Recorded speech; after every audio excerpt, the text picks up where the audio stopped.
Hey everybody, it's Tafony here. Once again, hope you're doing well. Today we're doing something a little bit different. It is the Korg Volca Beats.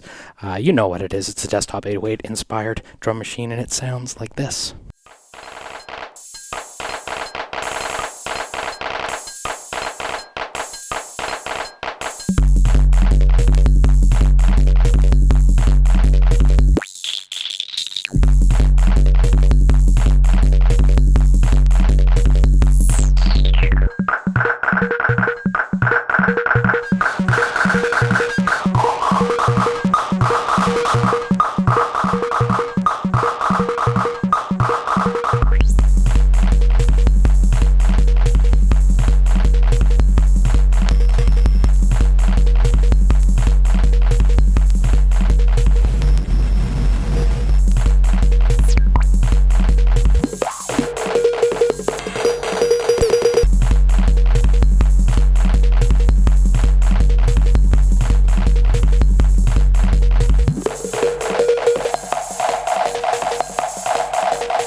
Okay, Volca Beats doing something a little bit different today. I actually was reminded when I picked this up, I'm like, oh yeah, this is actually something I had long before any like full synthesizers or keyboard synthesizer or anything like that. This was like one of the first things I ever had musically, and then put it away for 5 years and never thought about it, and then sold it and now bought it back 10 years later. So here we are with the Volca Beats. I remember this thing being terrible, and I have a nagging suspicion that that memory is pretty false, as I'm finding with a lot of things that I go back and try to remember. I saw a lot of hate for this online as well.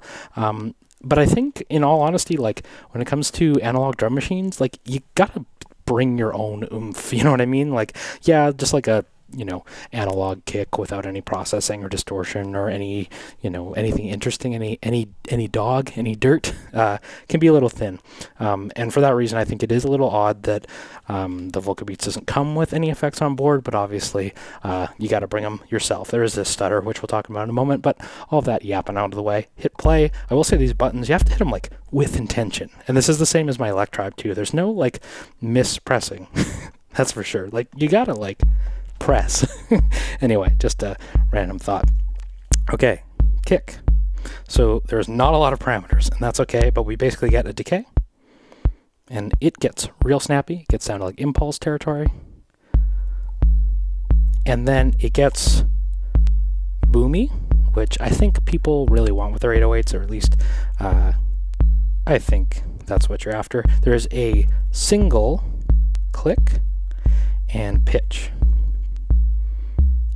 And the pitch range is not huge, and I think this is intentional, because for a beginner, I think it's very easy to leave the territories of good kicks without really understanding what you've done with a macro turn of a coarse knob on a tune. So this pitch range is nice, but here's the top end. And I don't know if there's any control over the bend, but I swear I'm hearing a little bit of bend. Maybe it's just the VCA playing tricks on me, but I know the classic 808 is not pitch bend, and 909 is. There is this click circuit, though, that does a little bit of, kind of gives you that drum batter head snappiness, and I don't know if that applies to the VCA or the pitch itself, but that's how the click circuit sounds. Pitch all the way down. I kind of like that combo of like maybe using too much click and just having like a really big boomy fundamental. But when it comes to like an analog kick, I'm hearing this and I'm just like, that fits the bill. Like, it sounds good. If we go in now, so I'm going to show you some sequencer stuff on here. It's all really straightforward in a way that I appreciate. If you go into step mode, you'll see in the bottom here with these LEDs, we are standing on the kick, and then your 16 steps are all across the board here. So you'll see I have 4 on the floor. If I want to add another trigger there, I'll just press it.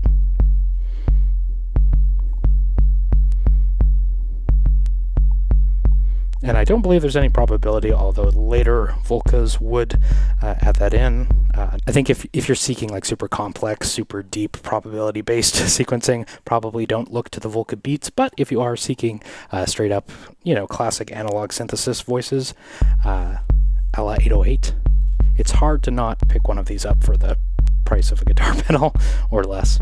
Now while you're in here, you see we're standing on the kick. You can go to the next part, which is the snare, and you'll see I have no triggers on here, but just bring in some random ones. And if I remember correctly, the snare was probably the most complained about part, and I will say people have a point on that front. It is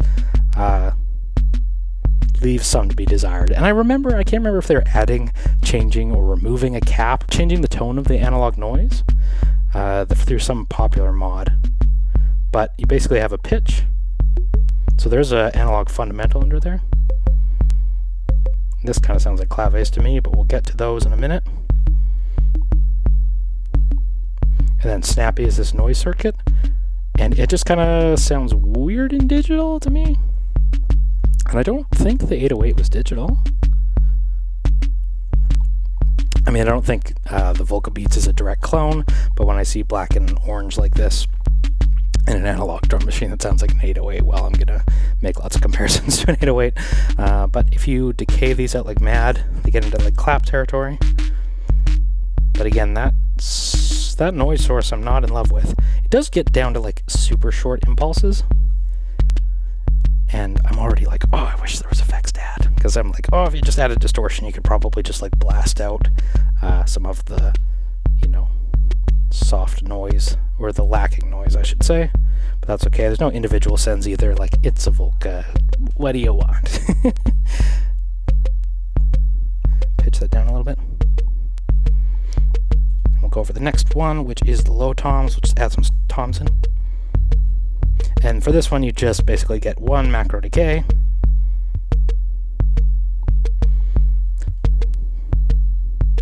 If you have the sexual healing toms on the mind, that is what I'm thinking of. Here come the high toms. And they almost sound like cowbells in my mind. And if I remember correctly as well, there was no cowbell on here, I don't think. Maybe we'll find out in a moment, but here comes the closed hat. And I remember these hats sounded nice. And I do believe they choke each other. Let's go over to the open hat. Yeah, just classic 808 hats, right? And then we get over to the PCM, which I don't really know why they call PCM. They're all sample-based. There's a PCM speed knob. It's kind of the only control other than part levels. I haven't been noodling too much with the part levels as well, but if you want to mix this internally, just go over to whichever track and change the level. So I just muted my kick that way. But the other way you can also mute tracks is hold this big old mute button and select all the different voices you want to mute. And this is a fun way to perform. It's very techno, maybe less hip-hop, but c'est la vie. Do it anyway. 1, 2, 3, 4. Yeah. So we went over the hats. Now we'll get to the clap.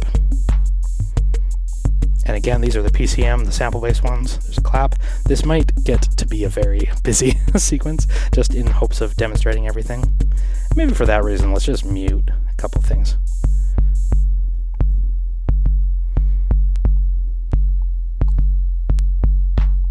There's a clap. And when you're in this one, you get PCM speed, so it's like just pitch, basically. And it does get real artifacty in the low end. It goes like, yeah, I didn't realize I went that artifacty. Let's go.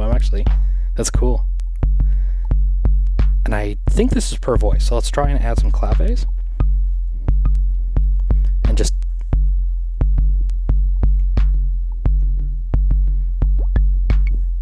yeah, just totally aliased. I love it. I'm not even kidding. Yeah. Here comes a go-go? What's a go-go? Oh, it's that. No cowbell. If only there was some sort of meme about seeking out that instrument. I mean, I guess you can kind of make your own in here. Well, that sounds like a bell. Then crash. Kind of sounds like a hat, but if we bring up the speed. Listen to that. Ooh. And on that note, there is motion recording, which hopefully I can just play, record.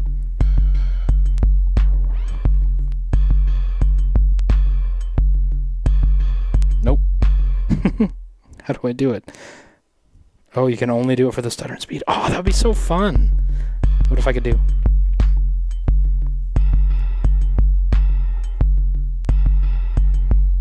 Yeah. Well, unless I missed it.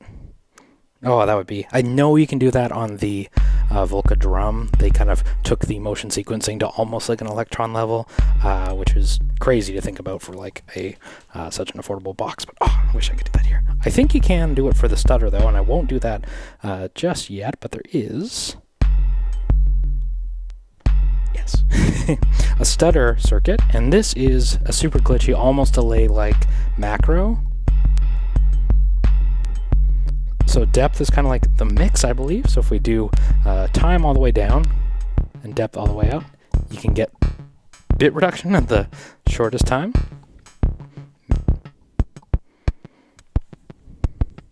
And I love that because there's like a lot of very techno sensibilities for me.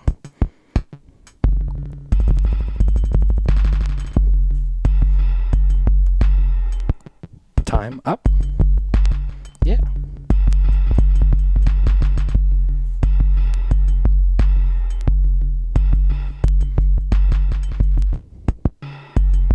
I don't know if it's 808 classic sounds you seek. If you want to be trapping for like $50 used, I think this is a great place to start. This is where I started, and I didn't revisit it for more than a decade, but like I said, my biggest complaint with it though, I would just wish there was onboard effects. However, well, ones that aren't this stutter, right? I do love this slapback glitchy thing. Almost like comb filtering. Yeah. It's fun. Mute. Oh, mute. Bring in some other voices. Yeah. Alright, in this end jam, I'm going to cheat a little bit and bring in some effects from the Euro Rack because I think you should do that too, even if it means picking up, I don't know, go on Craigslist and grab a $10 Behringer fuzz or a bass compressor or something. Like, those things could really level these up. And I've seen noise shows where people put on a ski mask and run Volca Beats through like 20 pedals and scream into it and stuff. Like, that is a totally valid and totally cool thing. So maybe I'll try and do that right now. Yeah, I'm tafony. Those kicks really sound good. I wish the snare I could say the same. Alright, I'm tafony. Thank you so much for watching. Take care. Like, comment, subscribe, do other crap. The YouTube's always on my case about not promoting to you. And I'll see you in the next video.